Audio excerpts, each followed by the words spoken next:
Hello everyone, welcome back to my channel. இன்றைக்கி வீடியோவில் எங்களோட சாட்டர்டே அண்ட் சண்டே ரொட்டீன் தான் வந்து ஷேர் பண்ணியிருக்கேன். யூஸ்வலாக சாட்டர்டேஸ் வந்து எங்கேயாச்சும் வெளியில் போவோம். பட் வின்டர் வந்ததுனால இப்போல்லாம் வந்து வெளியே போகிறதில்ல, ரொம்ப குளிராக இருக்கிறதுனால. பட் க்ராசரிஸ் வந்து கண்டிப்பாக வாங்கி தான் ஆகணும், அதுக்காக வெளியே கிளம்பியாச்சு. நாங்கள் வெளியில் கிளம்பும்போது ஒரு 5 o'clock இருக்கும், அப்போவே வந்து இருட்டிடுச்சு. வீட்டுக்கு பக்கத்தில் ஏஷியன் ஹோம்ஸ் அப்படின்னு சொல்லி ஒரு கடை இருக்குது, அங்கே தான் வந்திருக்கோம். அங்கே கொரியாண்டர் வாங்குறதுக்காக மட்டும்தான் நான் வருவேன். ஏன்னா பக்கத்தில் இருக்கிற வேறு எந்த கடையிலுமே எனக்கு வந்து கொரியாண்டர் மின்ட் வந்து கிடைக்காது. பட் பக்கத்துலேயே வந்து சென்ட்ரல் மார்க்கெட் ஹால்னு ஒரு பெரிய மார்க்கெட் இருக்குது, இண்டோர் மார்க்கெட். அது புதாபெஸ்ட்லேயே வந்து லார்ஜஸ்ட் மார்க்கெட் ஹால். அங்கே பார்த்திங்கன்னா வெஜிடபிள்ஸ் வச்சுருப்பாங்க, ஃப்ரெஷ்ஷாக எல்லா ஃப்ரூட்ஸும் வெஜிடபிள்ஸும் மீட் அந்த மாதிரி எல்லாமே வச்சுருப்பாங்க. பட் நாங்கள் வந்து அங்கே எதுவும் வாங்குறதில்ல, ஏன்னா அங்கே ஹங்கேரியனில் தான் பேசுவாங்க, இங்கிலீஷில் பேச மாட்டாங்க. அதுவும் இல்லாமல் கேஷ் வந்து எடுத்துக்குவாங்க, கார்டு அக்செப்ட் பண்ணிக்க மாட்டாங்க. அதனால் க்ராசரிஸ் வந்து ஆல்டிலையும் இந்தியன் ஸ்டோர்ஸில் மட்டும் வாங்கிப்பேன். கொரியாண்டர் அண்டு ப்ரான்ஸ் மட்டும் இந்த கடையில் வந்து வாங்கிப்பேன். இங்கே வந்து ஹோம் டெக்கோர்ஸும் கொஞ்சம் நிறையா வச்சுருப்பாங்க, க்யூட்டாக சின்ன சின்னதாக அழகாக இருக்கும், பார்க்க நல்லாயிருக்கும். இப்போ ஷாப்பிங் முடிச்சுட்டு வீட்டுக்கு கிளம்பிட்டோம். இந்த பில்டிங்கில் வந்து லிஃப்ட் இல்லை எங்களோட அப்பார்ட்மெண்ட்டில். ஸோ நாங்கள் வந்து எந்த திங்ஸ் வாங்கினாலும் 2 பேரும் ஷேர் பண்ணி தான் மேலே கொண்டு வருவோம். அந்த டைமில் எங்களுக்கு வீடு வந்து கிடைக்காதனால இந்த வீடே புக் பண்ணிட்டோம். நாங்கள் 3rd ஃப்ளோரில் இருக்கிறனால திங்ஸ்லாம் மேலே கொண்டு வரதுக்கு கொஞ்சம் கஷ்டமாக தான் இருக்கும்.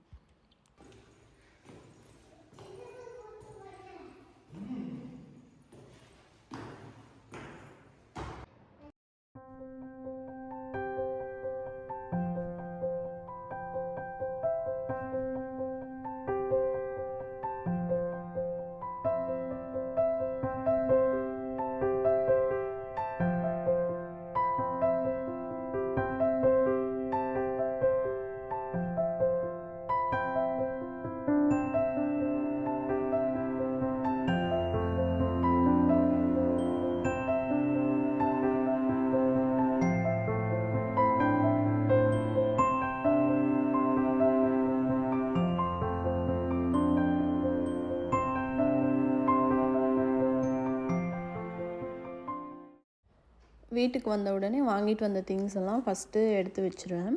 அதுக்கப்புறம் டீ போட ஸ்டார்ட் பண்ணேன். டீ போட்டுட்டு ஆல்டியிலேருந்து க்ரோசான்ட்டும் சினமன் ரோல் வாங்கிட்டு வந்திருந்தோம். அது வந்து எங்கள் 2 பேரோட ஃபேவரெட். எப்போ கடைக்கு போனாலும் இது வாங்காமல் வர்றதே இல்லை. வந்த புதுசில் இது வந்து அதிகமாக வாங்கி சாப்பிட்டுட்டே இருந்தேன். இப்போ வந்து நாளாக நாளாக கொஞ்சம் கம்மி பண்ணியாச்சு. ஏன்னா வந்த ஒரு எக்ஸைட்மெண்ட்டில் இது இந்தியாவில் இருக்காது, நிறையா கடையில் இருக்காது. அதனால் இங்கே வந்த உடனே கொஞ்சம் அதிகமாக வாங்கி சாப்பிட்டுட்டு இருந்தோம். இப்போ வந்து அப்படியே அதை கம்மி பண்ணியாச்சு.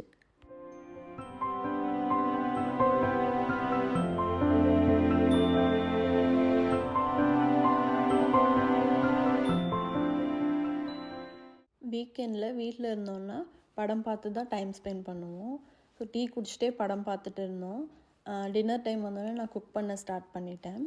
டின்னருக்கு லெஃப்ட் ஓவர் சாம்பார் இருந்தனால அது கூட இட்லியும் தேங்காய் சட்னி பண்ணலாம் அப்படின்னு குக் பண்ண ஸ்டார்ட் பண்ணிட்டேன். மோஸ்ட்லி நான் வந்து இட்லியே பண்ண மாட்டேன், ஏன்னா வந்து நான் மாவு அரைக்கிறது மிக்சியில் தான் அரைப்பேன், கிரைண்டரில் அரைக்க மாட்டேன். கிரைண்டர் வந்து இல்லைங்க. நாங்கள் கொஞ்ச நாள் இருக்கலான்னு பிளான் பண்ணி வந்ததுனால நிறையா திங்ஸ் வந்து கொண்டு வரல. எவ்வளோ தேவையோ பேசிக்கான திங்ஸ் மட்டும்தான் இங்கே வந்து எடுத்துகிட்டு வந்திருக்கேன். ஸோ கொஞ்சம் மாதம் தான் இங்கே இருக்க போகிறோம், அப்புறம் இதுக்கு எல்லாமே எடுத்துகிட்டு வரணும் அப்படின்றதுனால நிறைய திங்ஸ் எடுத்துகிட்டு வரல.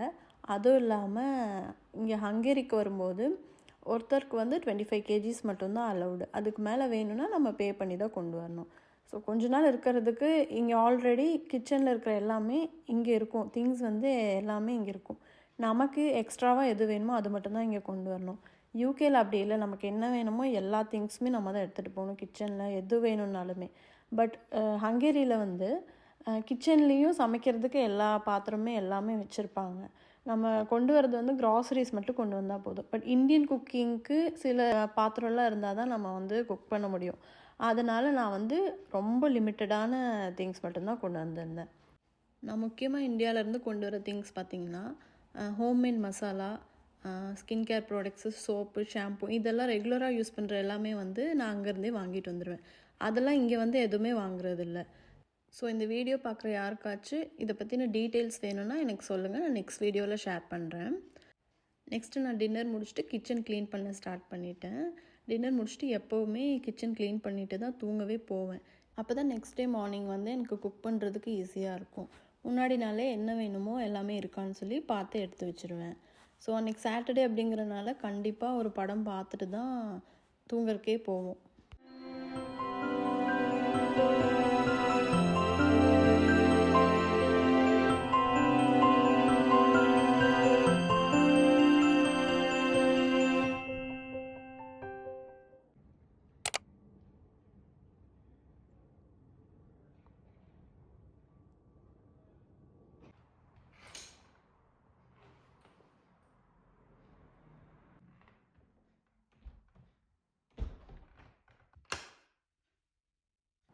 சண்டே மார்னிங் பிரேக்ஃபாஸ்ட்க்கு தோசை தான் பண்ணியிருந்தேன்.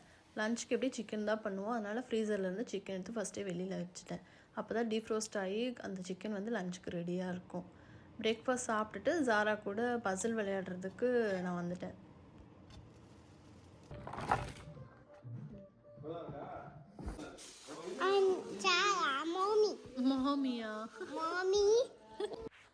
வின்டரில் எங்கேயும் வெளியே போக முடியாதனால வீட்லேயே ஜாரா கூட நானும் அவரும் மாற்றி மாற்றி விளையாண்டுட்டு அவங்கள எங்கேஜிங்காக வச்சுப்போம்.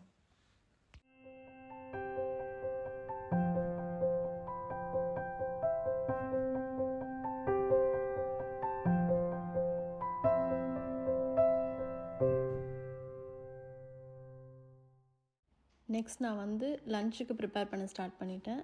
லஞ்சுக்கு வந்து சிக்கன் பிரியாணியும் சிக்கன் சிந்தாமணி பண்ணலாம் அப்படின்னு பிளான் பண்ணியிருந்தேன். நான் ஆல்ரெடி சொன்ன மாதிரி புதினா வந்து இங்கே கிடைக்காது. ஸோ அதனால் இங்கே பக்கத்தில் இருக்கிற சூப்பர் மார்க்கெட்ஸில் பாட்டட் மின்ட்டு தான் கிடைக்கும். இதை வாங்கிட்டு வந்து யூஸ் பண்ணால் ஒரு டைம் யூஸ் பண்ணலாம். செகண்ட் டைம் வந்து அதில் வளரவே வளராது. நம்ம எவ்வளோ வெயிட் பண்ணாலும் கொஞ்சம் லேட் ஆகும். ஸோ அதனால் நம்ம வந்து பேக்கெட்டில் இருக்கிறது வாங்குறது தான் கொஞ்சம் யூஸ்ஃபுல்லாக இருக்கும். பாட்டட் மின்ட் வந்து அவ்வளோ வந்து நமக்கு செட் ஆகாது.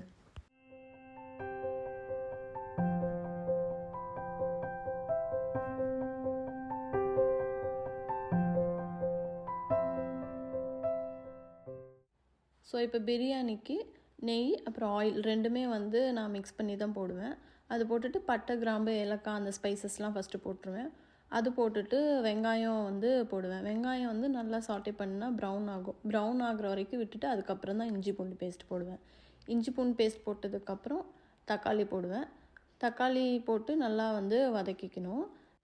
இதுக்கப்புறம் புதினா, கொத்தமல்லி ரெண்டும் கோர்ஸாக மிக்சியில் அரைச்சிட்டு அதை கொஞ்சம் போட்டுப்பேன். எப்போயுமே இப்படி போட மாட்டேன், ஒவ்வொரு டைம் ஒவ்வொரு மாதிரி போடுவேன். ஸோ இந்த தடவை இந்த மாதிரி பண்ணுறேன். அது போட்டுட்டு சிக்கன் போடுவேன். சிக்கன் போட்டு நல்லா சாட்டே பண்ணி மிக்ஸ் ஆனதுக்கப்புறம் உப்பு, மஞ்சத்தூள், மிளகாத்தூள் அந்த மாதிரி கரம் மசாலா, பிரியாணி மசாலா இதெல்லாம் போட்டு நல்லா மிக்ஸ் பண்ணிப்பேன். பிரியாணி மசாலா வந்து நான் சக்தி பிரியாணி மசாலா யூஸ் பண்ணேன். இந்தியாவிலேருந்து வாங்கிட்டு வந்திருந்தேன். அதனால் அதை யூஸ் பண்ணிட்டேன். இதுக்கப்புறம் தயிர் இருந்ததுன்னா தயிர் கொஞ்சம் போடலாம். தயிர் கொஞ்சம் போட்டுட்டு எவ்வளோ தண்ணி வேணுமோ அவ்வளோ போட்டுட்டு அது கூட வந்து ரைஸ் போட்டு கொதிச்சதுக்கப்புறம் மூடி வச்சு அப்படியே இந்த பாத்திரத்துலேயே குக் பண்ணிடுவேன். இந்த பாத்திரம் வந்து ஹஸ்பண்ட் வந்து நான் வரதுக்கு முன்னாடியே இங்கே இருந்ததுனால அவர் வாங்கி வச்சுருந்தாரு. அதனால் எனக்கு இவ்வளோ பெரிய பாத்திரத்தில் பண்ண முடிஞ்சுது. இல்லைன்னா நான் குக்கர்லேயோ இல்லை இங்கே இருக்கிற ஏதோ ஒரு சின்ன பாத்திரத்தையோ கொஞ்சமாக தான் செய்ய முடியும். இந்த பாத்திரம் வந்து பெருசாக இருக்கிறதுனால எனக்கு பிரியாணி பண்ணுறதுக்கு வந்து ரொம்ப ஈஸியாக இருக்கும். இல்லை பிரியாணி, பாஸ்தா அந்த மாதிரி பண்ணுறதுக்கெலாம் ரொம்ப ஈஸியாக இருக்கும். பிரியாணிலே நிறையா வெரைட்டி இருக்கும். ஆனால் இது வந்து நான் பண்ணுற பேசிக்கான ஒரு பிரியாணி. ஏதாச்சும் அவசரமாக பண்ணணும், இல்லை கெஸ்ட் வந்தாங்க, யாராச்சும் வந்தாங்கன்னா டக்குன்னு பண்ணுறதுக்கு இந்த பிரியாணி வந்து ரொம்ப ஈஸியாக இருக்கும்.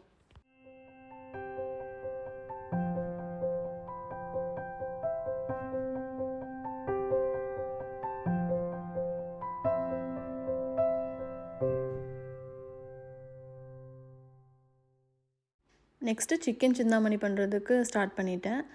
இதுக்கு ஆயில் ஊற்றிட்டு தக்காளி, இஞ்சி பூண்டு பேஸ்ட்டு இது ரெண்டும் போட்டு மிக்ஸ் பண்ணணும். அதுக்கப்புறம் ரெட் சில்லி 4 சீட்ஸோடு அப்படியே பிச்சு உள்ளே போட்டுருங்க. அது கூட மஞ்சத்தூள், உப்பு இது ரெண்டும் போட்டு மிக்ஸ் பண்ணிவிட்டு சிக்கன் போட்டுட்டு நல்லா மிக்ஸ் பண்ணி விட்டுட்டு மூடி வச்சுருவேன். அது ஸ்லோலியே வச்சுருவேன். அப்படியே ஸ்லோலியே வந்து சீக்கிரம் வெந்துடும். அது இறக்கும்போது கோகனட் ஆயில் இருந்துச்சுன்னா அது கொஞ்சம் ஊற்றி இறக்கிடுவேன். இது ரொம்ப சிம்பிள். இவ்வளோ தான் வந்து இன்க்ரீடியன்ட்ஸ் போடுவேன். இதுக்கே வந்து இந்த சிக்கன் வந்து ரொம்ப நல்லாயிருக்கும். நான் பிரியாணிக்கு ரெடி பண்ணும்போதே ஹஸ்பண்ட் வந்து சிக்கன் மேரினேட் பண்ணி வச்சுட்டாரு க்ரில் சிக்கன் பண்ணுறதுக்கு. ஸோ இப்போ அவனில் வந்து க்ரில் சிக்கன் ரெடி ஆகிட்டுருக்கு. அதுக்குள்ளே வந்து நான் ரைத்தாக்கு ரெடி பண்ணிட்டேன். பிரியாணி வந்து சூப்பராக வந்திருந்தது. குக்கிங் வந்து முடிஞ்சுது. கிரில் சிக்கனும் ரெடி ஆயிடுச்சு. நெக்ஸ்ட்டு சாப்பிட வேண்டியது தான். நான் யூடியூப்பில் அதிகமாக லாங் வீடியோஸ் வந்து போடுறதில்ல. ஏன்னா நான் லாஸ்ட் 2 இயர்ஸ் வந்து யூகேலேயும் இந்தியாலேயும் மாறி மாறி இருந்தனால வீடியோஸ் அதிகமாக போட முடியல. யூகேல தான் நான் வீடியோ போடவே ஸ்டார்ட் பண்ணேன். பட் அதுக்குள்ளே இந்தியா போயிட்டனால என்னால் வீடியோ போட முடியல. ஸோ இதுக்கப்புறம் கன்சிஸ்டண்ட்டாக போட ட்ரை பண்ணுறேன்.